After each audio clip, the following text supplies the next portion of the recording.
Assalamualaikum warahmatullahi wabarakatuh. Selamat pagi. Perkenalkan, kami di sini dari kelompok 3 yang akan membawakan materi tentang aliran pragmatisme. Saya sendiri di sini Muhammad Darwin dengan materi yang akan saya bawakan, pandangan tentang tujuan pendidikan, kurikulum, peran guru dan peran peserta didik. Dan rekan-rekan saya.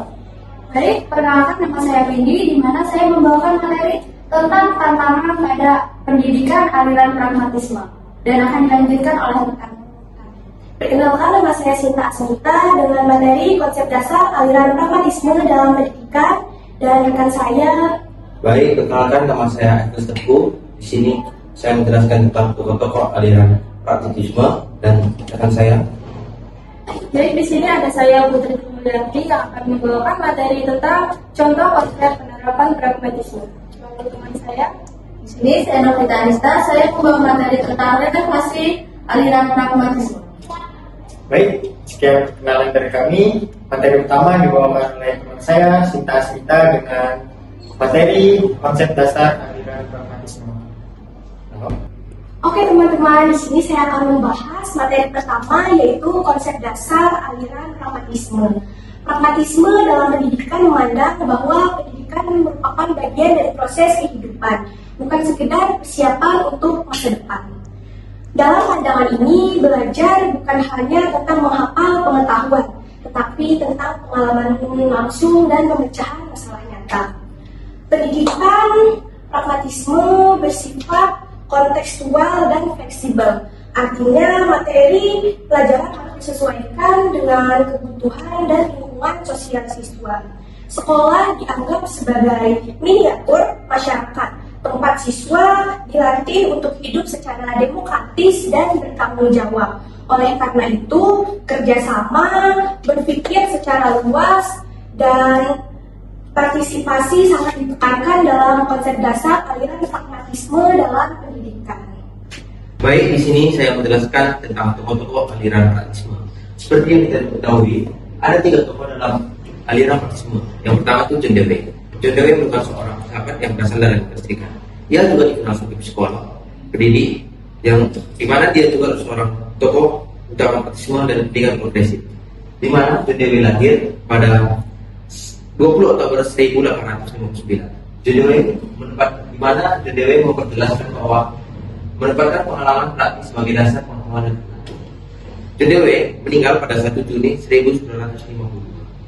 Lanjut ada Charles Sanders Peirce. Dia lahir pada 10 September 1839. Ia merupakan seorang filsafat dan logikawan Amerika yang dikenal sebagai salah satu tokoh dalam pragmatisme. Di mana Charles Sanders Peirce menyatakan bahwa makna kebenaran sebuah ide harus diuji melalui hasil praktisnya dalam pengalaman nyata. Di mana Charles Sanders Peirce meninggal pada 19 April 1914. Lanjut, yang ketiga adalah William James. Di mana William James lahir pada 11 Januari 1842. Di mana William James merupakan seorang psikolog dan filsafat dan berasal dari Amerika. Di mana ia mempopulerkan pragmatisme dan mengembangkan konsep radikal. Di mana dia mengembangkan konsep radikal yang merupakan pengalaman sebagai satu-satunya sumber pengetahuan dengan nyata. William James wafat pada 26 Agustus 1910. Baik teman-teman, tadi sudah dijelaskan oleh teman-teman lainnya tentang konsep dasar dan tokoh-tokoh dari aliran pragmatisme. Nah, di sini saya akan memaparkan materi tentang pandangan pragmatisme terhadap tujuan pendidikan, kurikulum, peran guru, dan peran peserta didik. Yang pertama, tujuan pendidikan. Dalam pandangan pragmatisme, tujuan pendidikan harus membantu peserta didik memecahkan masalah nyata dari pengalaman pribadinya dan memberikan kemampuan untuk beradaptasi dengan perubahan zaman. Jadi, dalam pandangan pragmatisme ini, tujuan pendidikan itu lebih tertuju pada peserta didik yang akan memecahkan masalahnya sendiri dan juga diharapkan mampu untuk beradaptasi dengan perubahan zaman. Yang kedua, kurikulum. Dalam pandangan pragmatisme, kurikulum itu harus berpusat pada kebutuhan, minat, dan pengalaman peserta didik.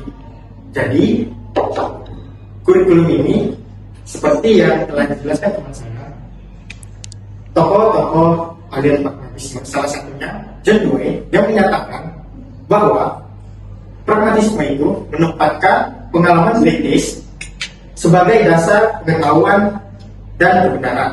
Nah, jadi kurikulum ini disusun dalam bentuk unit pembelajaran berbasis masalah atau problem based learning yang akan mendorong rasa ingin tahu dan eksplorasi dari peserta didik. Yang ketiga, peran guru.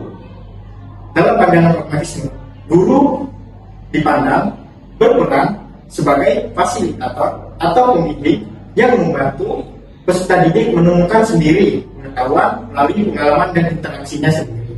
Jadi, peran guru di sini hanya sebatas pembimbing yang membantu peserta didik.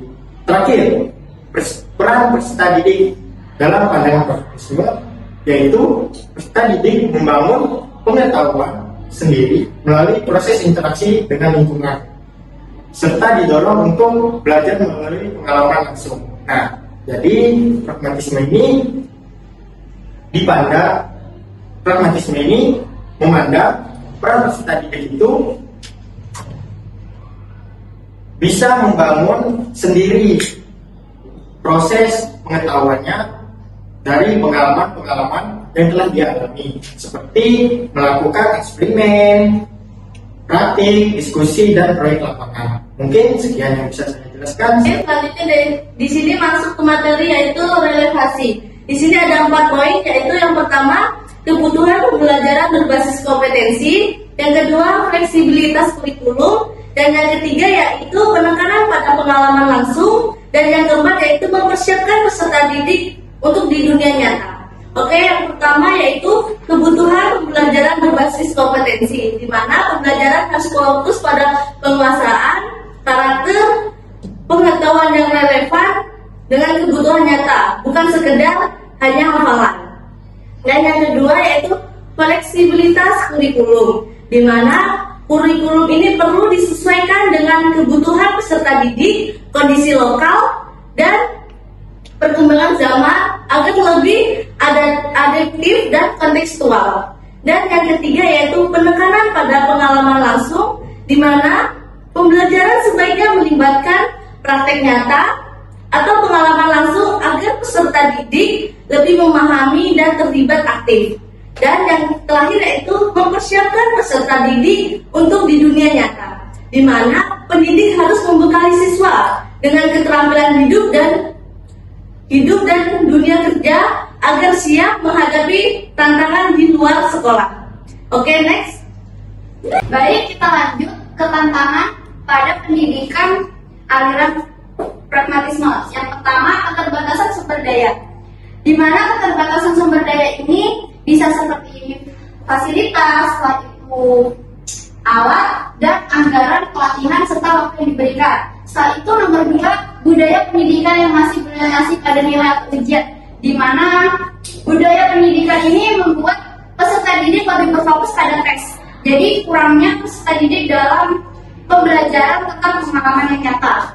Lanjut lagi, ketiga, jumlah peserta didik yang besar, di mana jumlah peserta didik yang besar ini akan menjadi satu kendala, seperti kurangnya personal atau guru, yang dimana harus memperhatikan siswa-siswi secara individu agar dapat melihat kemajuan peserta didik secara individu. Setelah itu kesulitan dalam penilaian, dimana kesulitan dalam penilaian ini membutuhkan jangka waktu yang lebih lama untuk melihat kemajuan siswa-siswi ini tadi, untuk melihat seperti keterampilan dan kemampuannya.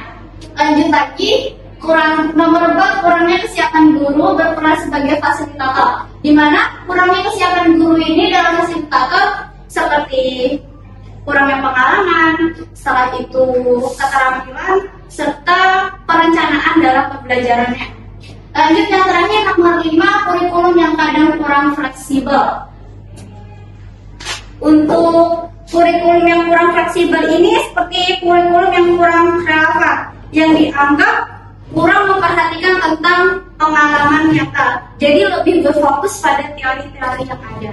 Sekian dari saya, terima kasih. Baik, selanjutnya saya akan menyambung materi mengenai contoh konkret penerapan, yang mana kegiatan belajar mengajar. Guru menerapkan metode belajar by doing, learning by doing. Misalnya saat mengajar pelajaran sains, siswa diminta untuk menanam tumbuhan, dan siswa juga harus dapat mengamati proses pertumbuhan dari tumbuhan yang ia tanam.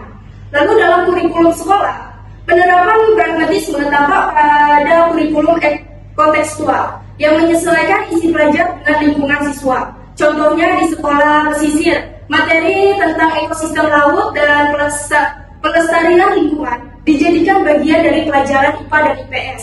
Lalu dalam pendekatan pembelajaran, guru dapat mendekatkan diri kepada siswa agar siswa merasa nyaman untuk menyelesaikan masalah nyata. Misalnya seperti mencari solusi untuk melakukan pembersihan lingkungan di sekolahnya. Karena itu dapat membuat siswa berpikir secara kritis dan bekerja sama temannya.